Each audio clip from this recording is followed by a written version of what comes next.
How to set a single bottom border in Excel.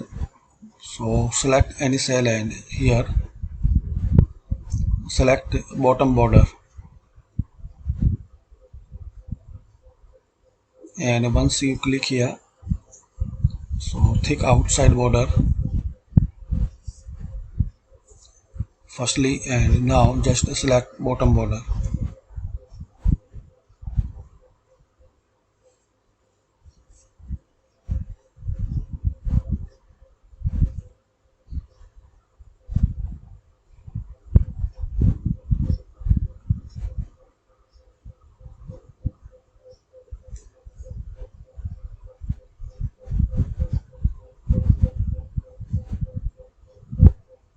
Select thick bottom border.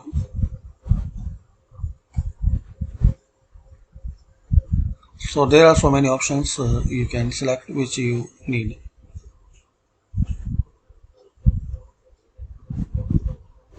like this. Thanks for watching.